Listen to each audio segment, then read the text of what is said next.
Ito naman yung bagong Realme Neo 8 na naka-Snapdragon 8 Gen 5 naka-AMOLED display na merong mataas na refresh rate 165Hz. At sa camera naman meron tayong 50 megapixel na telephoto lens na merong 3.5 times optical zoom. Naka IP68, IP69 DOS and water resistant na rin to. At ito, merong features to na pwede kang maglaro ng Steam games, pero malalaro mo ba talaga? At ano pa yung mga features na meron pa sa Realme Neo 8? Meron ba siyang bypass charging at 5G connectivity? Lahat yan, sasagutin natin sa video ito. Mag-test tayo ng games, ipapakita ko yung mga ibang features at ano pa yung mga pros and cons ng Realme Neo 8 5G. Okay, napakaraming China phones na lumabas ngayon, halos lahat maganda at mataas yung specs, pero mid-range lang yung presyo. Tulad nitong Realme Neo 8 na nagustuhan ko rin dito yung design niya at naka-glass back panel tayo dito. Merong mga naglalaro dito sa design niya, pero ang pinaka-highlights dito sa back panel niya is the RGB lights o ang tawag ng Realme dito is the false light. Actually, magagamit natin to sa notifications kapag nag-charge tayo at marami ka pang pwedeng paggamitan dito at pwede mong iba-ibayin yung kulay na gusto mo. Pero mas nagustuhan ko yung itsura nito na meron tayong telephoto lens na wala dun sa Redmi Turbo 5 Max sa Tigo Z11 Turbo. So sa dalawang phone na yan, meron na akong review at isa pang phone na na-review ko na rin is the Honor Win RT na merong 10,000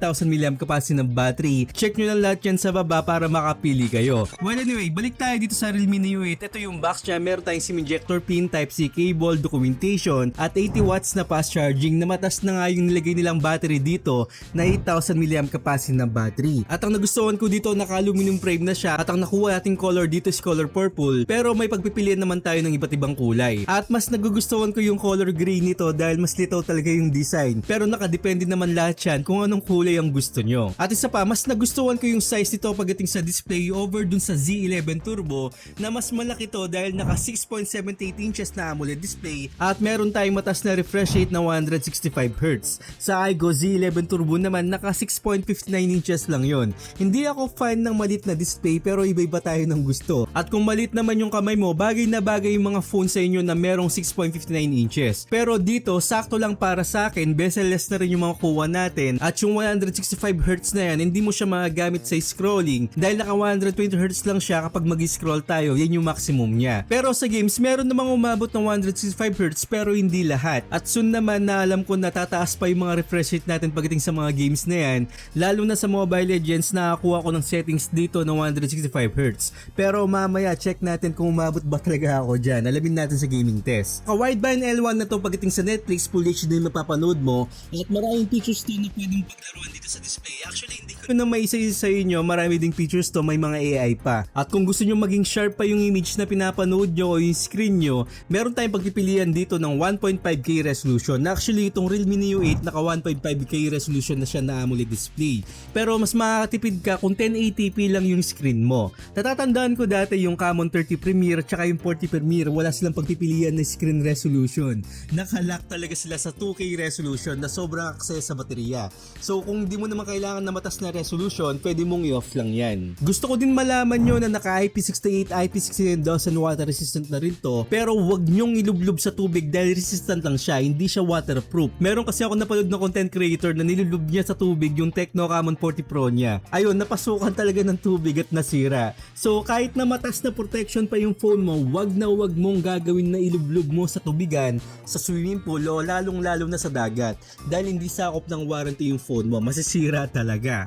Then pagdating naman sa camera, meron tayong 50 megapixel na main camera, 50 megapixel na telephoto lens at 8 megapixel na ultra wide. At sa front facing camera naman, meron tayong 16 megapixel na front facing camera. So ito yung mga nakuha nating photos. Nasa neutral side siya, yung kulay nito maganda at detalye yung makukuha mo. Yung kulay nito hindi siya masyadong punchy, sakto lang talaga at maganda yun para sa akin. Kung gusto mo siyang i-edit ng kahit konting-konti lang, pwede. At sa broad daylight, maganda talaga yung pinapakita niya. Nagkukulang lang siguro ako dito ng konting contrast, masyadong mataas yung highlights at hindi naman ganun ka-perfect talaga yung mga photos na makukuha mo. Pero sa kabuuan, kung makikita mo siya, maganda naman siyang tignan. At meron tong 3.5 times optical zoom at malinaw pa din siya kahit hybrid zoom yung gagamitin mo dito. Maayos pa rin yung makukuha mo at ginamit ko to sa wedding at naglagay ako ng mga filters. May time na okay siya tapos sharp yung mga photos. Meron time na malabo siya kapag naka-zoom in ka na. So ang ginamit ko dito is the portrait mode, pero kung titignan mo siya, okay naman siya, pero konting zoom lang, makita mo na agad na hindi siya ganun kaganda yung quality. So parang nasa soap image yung nakikita ko dito. Talaga consistent para sa akin yung portrait mode dito kapag naka-filters. Talaga talagang pangit yung cutout at hindi ko nagugustuhan talaga dito yung image, parang soft image talaga yung makukuha mo. At sharp naman yung front facing camera nito, maganda rin yung kulay. Ito yung mga sample natin, maganda siya compare dun sa Redmi Turbo 5 Max sa front facing camera. At sa iQOO Z11 Turbo naman, alamin nyo yung comparison review natin, isusunod ko na sa video to para makapili kayo agad. Then stable din dito at maganda rin yung kulay ng 4K at 60fps niya pagdating sa video, na kahit na maglakad tayo dyan kayang-kaya pa rin at pwede itong pang-vlog. So okay na okay yung color na nakikita ko dito. Ayun nga lang, pagdating sa front facing camera, pagdating sa video, 1080p lang at 60fps lang. Pero para sa akin okay ito, hindi lang siya ganun kalinaw talaga na katulad siya ng iQOO Z11 Turbo na meron tayong 4K at 60fps. So ang linaw talaga ng front facing camera nun. Pero dito 60fps na naka 1080p, hindi tayo binigyan ng 30fps lang na usually binibigyan tayo sa mga ibang brand. So bago tayo magtungo sa performance, ang presyo nito naglalaro sa 23 to 25,000 at mabibili nyo yan sa link sa baba at may mga photos dyan para mapunta kayo sa official link ng Realme Neo 8. At meron din tayo sa AWA Xiaomi Manila, so check nyo lang yung mga link na ibibigay ko sa inyo. At pagdating naman sa performance, meron tayong Snapdragon 8 Gen 5, isa sa mga pinakamalakas na chipset ngayon na umaabot yung Antutu score nito ng 3 million ng Antutu score.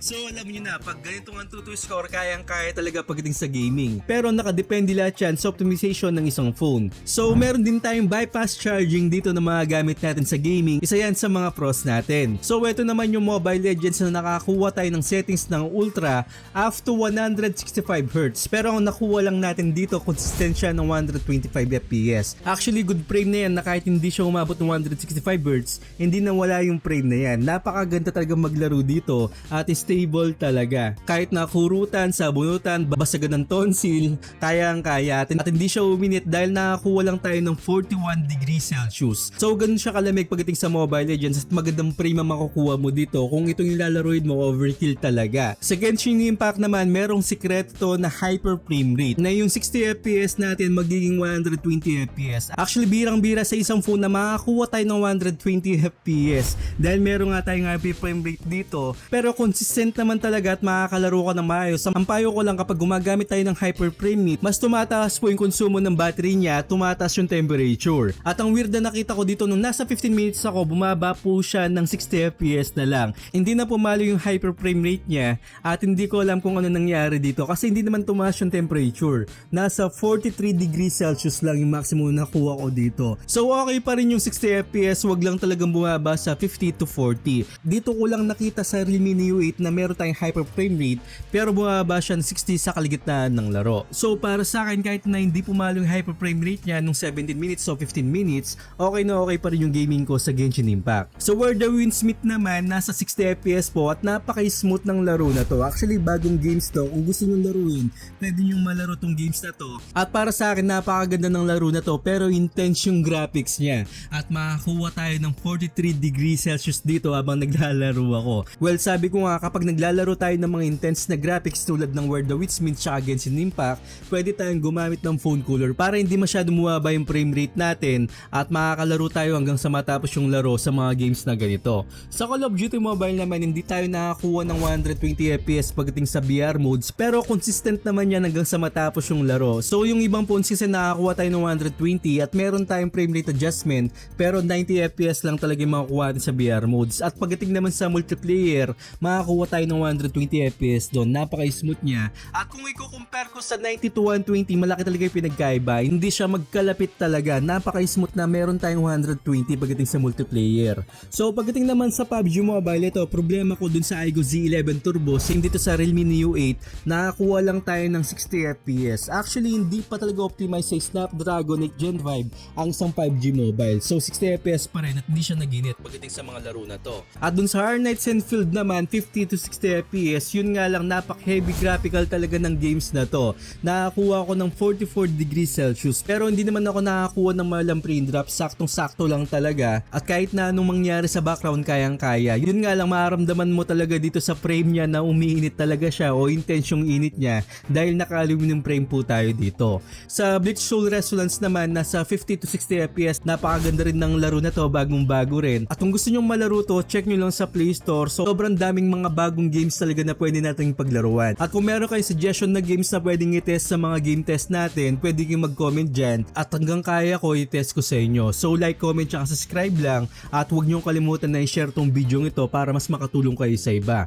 Then sa Wild Rift naman, makakuha tayo ng consistent na 120 FPS. So hindi naman heavy graphical taga yung Wild Rift, kayang-kaya yan. At yung mga game test natin, mas nakatulong dito yung mga game turbo. At pinaka-paborito kong game turbo ngayon to dahil meron tayong maraming settings dito na pwede mong i-overclock yung clock speed ng isang laro. O pwede kang mag-overclock ng phone mo habang naglalaro tayo sa mga games nito, parang PC talaga. So ito, naka-default yan sa 2 point something na gigahertz, pero pwede mo siyang i-overclock up to 3 point something na gigahertz. So sobrang advantage yan sa isang phone. Yun nga lang, kahit na tumaas yung performance ito, mas iinit at mataas po yung kukunin niyang battery kapag mag-overclock tayo ng phone na to. So dito ko lang nakita sa Realme Neo 8 talaga na pwede kang mag-overclock ng isang phone. Sobrang pros sa akin yan at gamitan mo ng phone cooler para malaro natin ng maayos habang naka-overclock tayo sa Realme Neo 8. At bago tayo magtungo sa cons, ito yung mga pros na nakita ko dito. So meron tayong 5G connectivity na magagamit natin yung Globe, Smart, tsaka dito SIM. At kahit anong SIM na merong 5G connectivity, so magagamit talaga natin dito. Katulad din siya ng iGO Z11 Turbo